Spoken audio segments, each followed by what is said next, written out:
నమస్కారం welcome to special interview Raj news NAREDCO Telangana అలాగే Hyderabad realtors association సంయుక్తంగా హైదరాబాద్ రియల్ ఎస్టేట్ 2025 అయితే నిర్వహిస్తున్నారు.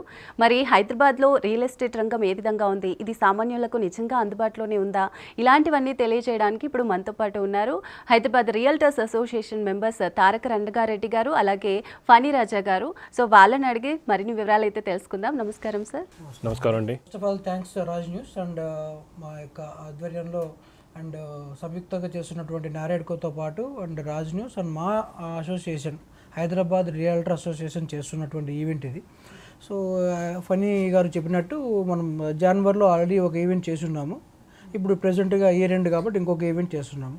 సో ఈ ఈవెంట్ జనాలకు ఏ రకంగా యూజ్ అవుతుంది అని అంటే ప్రెజెంట్ అసలు యాక్చువల్గా హైదరాబాద్ గ్రోత్ స్టార్ట్ అయింది ఎప్పుడు, హైదరాబాద్ ఏంటి అని అంటే బేసిక్గా హైదరాబాద్ ఫార్మాకి బేసిక్ హబ్ యాక్చువల్గా. సో 95 2000కి సైబర్ టవర్స్ రాకముందు కూడాను హైటెక్ సిటీ ఎప్పుడైతే స్టార్ట్ అవుతుందో అప్పుడు ప్రీవియస్ జర్నీ కూడాను హైదరాబాద్ అనేది ఆల్రెడీ ఒక ఇండియాలో ఒక established destination for the investments. But cyber towers hitech city IT companies జనరల్గా ఏమవుతుందంటే ఇండస్ట్రీస్ ఉంటాయి కదండి, like pharma is one industry, real estate is another industry, like IT is another industry. So ఇవన్నీ ఏంటంటే డిఫరెంట్ ఇండస్ట్రీస్ అనమాట. So బేసికల్గా ఇప్పుడు ఏమవుతుంది, హైదరాబాద్ ఒకప్పుడు మున్సిపల్ కార్పొరేషన్ ఆఫ్ హైదరాబాద్ ఉండే, దాని తర్వాత జిహెచ్ఎంసీ అయింది, గ్రేటర్ హైదరాబాద్ మున్సిపల్ కార్పొరేషన్ అయింది. దాని తర్వాత సిటీ ఎక్స్పాండ్ అవుతూ రైట్ నో హెచ్ఎండిఏ వచ్చేసింది, Hyderabad metropolitan development authority. Like other cities like Chennai, Bengaluru మంది కూడా ఒక మెట్రో సిటీగా డెవలప్ అయ్యింది already.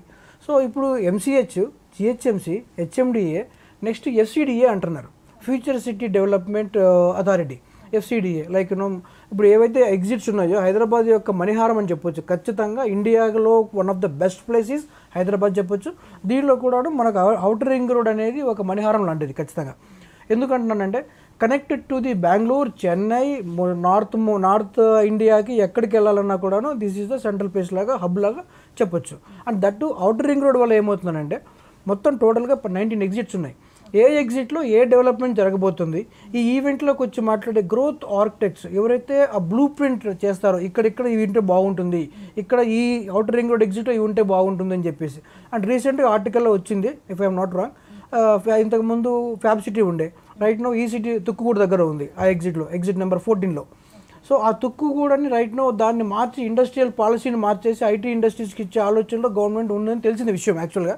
But if that happens, ఈ లోడ్ ఏదైతే ఉందో కొంతవరకు ఇప్పుడు హైటెక్ సిటీలో ప్రెజెంట్ ఉన్న లోడ్ కానీ ఇది కానీ కొద్దిగా తగ్గుతుంది, ఎందుకంటే కంపెనీస్ ఎస్టాబ్లిష్మెంట్స్ అక్కడ కూడా జరుగుతాయి అన్నమాట.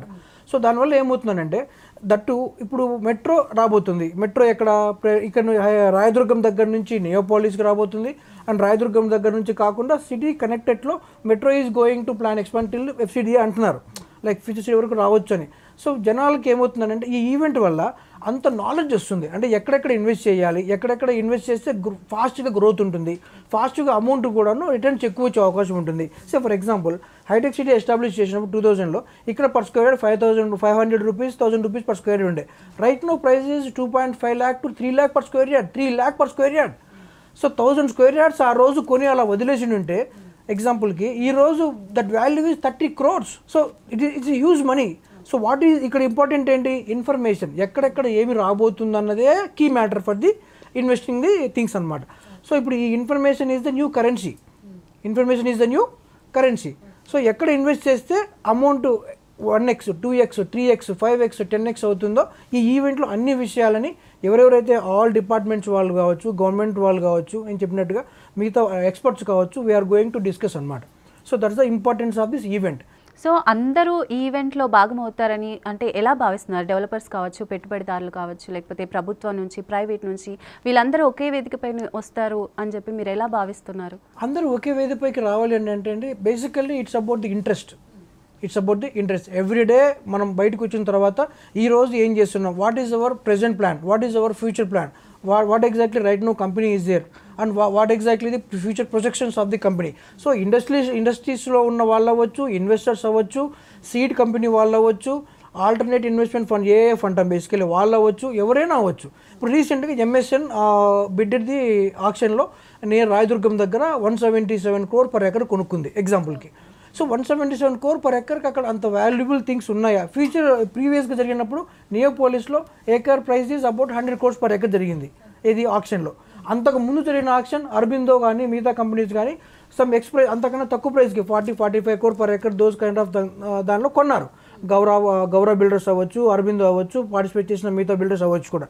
సో అప్పటికి ఇప్పటికి లాస్ట్ 5 yearsలో ఇంత డ్రాస్టిక్ చేంజ్ ఎందుకు వచ్చింది, ఈ గ్రోత్ ప్యాటర్న్స్ ఏ రకంగా ఉండబోతున్నాయి, కంపెనీస్ ఎందుకు ఇన్వెస్ట్ చేస్తున్నాయి, అండ్ హైదరాబాద్కున్న అడ్వాంటేజ్ ఏంటి, ఇన్వెస్ట్మెంట్కి హైదరాబాద్కున్న అడ్వాంటేజ్ ఏంటి, లైక్ వెదర్ కండిషన్ అవ్వచ్చు, డెక్కన్ కైండ్ ఆఫ్ స్టఫ్ అవ్వచ్చు, ఆర్ మెట్రోపాలిటన్ సిటీగా మారింది అవ్వచ్చు, అండ్ వెదర్ కండిషన్స్ అవ్వచ్చు. So many factors are there because presently ఢిల్లీకి threat means air pollution because it is heavy use. వాళ్ళు ఆల్రెడీ ఆల్టర్నేట్ డే ఆఫీస్కి రమ్మని చెప్తున్నారు, లేదా మీరు you have to use some kind of a mask for the oxygen kind of అని అంటున్నారు. And Chennai చూస్తేనేమో ఒక రకంగా floods or thing. Bengaluru is heavy crowded. If someone want to travel from south electronic city to Devanahalli airport north Bengaluru it takes 2 to 2.5 hours of time. So but వేరే హైదరాబాద్కి it is a completely ఇది ఎక్కడి నుంచి అయినా కూడాను విత్ ఇన్ 1 hourలో they can reach. And most importantly government రీసెంట్గా మనకు ఈ ఏదైతే ఒక బ్రిడ్జ్ ఆల్సో ప్లాన్ చేస్తున్నారు ప్రెజెంట్గా, ఎక్కడి నుంచి ఫ్రమ్ సౌత్ టు నార్త్, ఆ water body Musi river development corporation something like it is there. So వాళ్ళు ఇన్ కేస్ ఇక్కడ నుంచి అక్కడికి ఆ యాక్టివిటీ స్టార్ట్ అయిందంటే hardly we can reach from south Hyderabad to east Hyderabad also hardly ½ an hour journey it takes max. So these are all going to be discuss like what exactly is coming to Hyderabad, what is the potential of Hyderabad, and ఎందుకు ఎక్కువ investment చేస్తున్నారు. And you can name now in Neopolis like Prestige, all top MNC developers of India are the presence is there in Neopolis right now because Prestige, Brigade, Salarpur Sattva, like MSN pharma companies also now they are entering into real estate activities. So this is like now Hyderabad is growing globally. So definitely this is not ఒకప్పటిలాగా చిన్న city ఏదో kind of కానే కాదు డెఫినెట్గా. So it is like a growing globally. And most importantly GCCs we call them as a global capability centers అంటాం. IT company అవ్వచ్చు, pharma అవ్వచ్చు, medical related అవ్వచ్చు, or aerospace అవ్వచ్చు. Lot of companies are also coming to the Hyderabad. Like entertainment జోన్లో రీసెంట్గా Warner Bros also establish in capital land as an IT park, and రీసెంట్గా Netflix also came in to Hyderabad. So ఎందుకంటే destination is Hyderabad, ఇక్కడ majorly resources కూడా దొరుకుతున్నాయి మనకి. So ఇవన్నీ కలిపి కొత్త ఇండస్ట్రీస్ రావాలన్నా, స్టార్ట్అప్ వాళ్ళు ఎస్టాబ్లిష్ చేయాలన్నా Hyderabad is the best place అనమాట. సో ఈ ఈవెంట్లో lot of things are going to discussion. So అందుకని that importance of event is very important and everyone can attend the event, like all real estate stakeholders also can attend the event.